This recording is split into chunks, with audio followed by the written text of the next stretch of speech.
Live 24/7. This is AGT Live 24/7.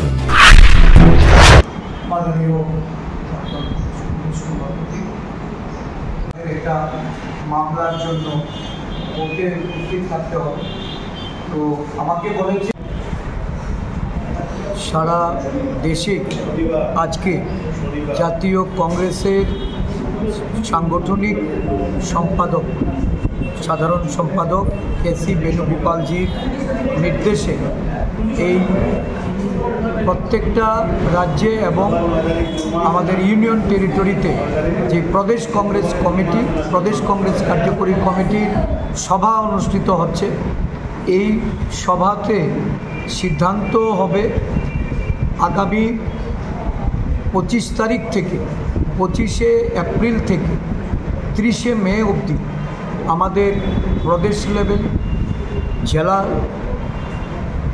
এবং block লেভেলে সংবিধান বাঁচাও অভিযান এই কর্মসূচি সংগঠিত করা হবে।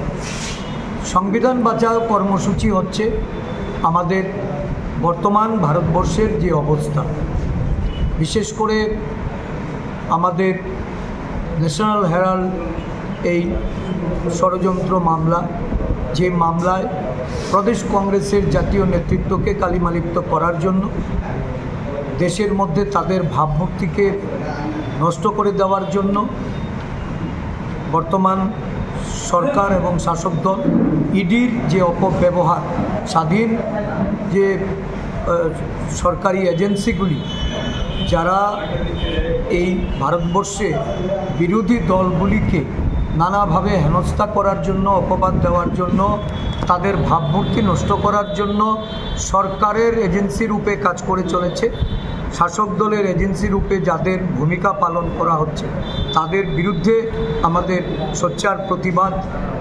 বর্তমানে সারা দেশেই কর্মসংস্থান, বেকারত্ব, দ্রব্যমূল্য বৃদ্ধি, দেশের সংবিধানের উপর যে আঁচড় আনার চেষ্টা, এই প্রয়াসকে রুখার জন্য যখন জাতীয় কংগ্রেস দল মাঠে নেমে তার প্রতিবাদ করছে, জনগণকে জাগরুক করছে, সারা দেশব্যাপী যখন আন্দোলন সংগঠিত হচ্ছে, এই আন্দোলনের দৃষ্টি জনগণের ঘুরিয়ে দেওয়ার জন্য, এই আন্দোলনকে আটকানোর জন্য সরকারি ক্ষমতার অপব্যবহারের মাধ্যমে যখন বিজেপি দল আমাদের সোনিয়া গান্ধীজি, রাহুল গান্ধীজি, আমাদের জাতীয় কংগ্রেস নেতৃত্বদের তাদেরকে ষড়যন্ত্রমূলক তাদের বিরুদ্ধে চার্জশিট প্রদান করে তাদেরকে হেনস্থা করার যে অভিপ্রায় নিয়ে তারা চেষ্টা চালিয়ে যাচ্ছে, তার বিরুদ্ধে একটা গণপ্রতিবাদের প্রেক্ষাপট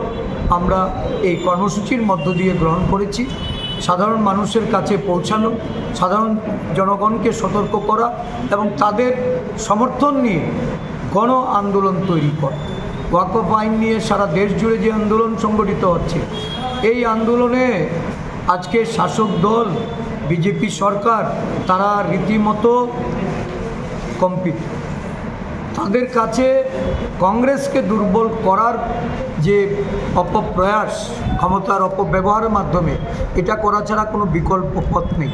তাই কংগ্রেস দল সারা দেশব্যাপী আন্দোলনে সেখানে নামছে। আমরা আন্দোলন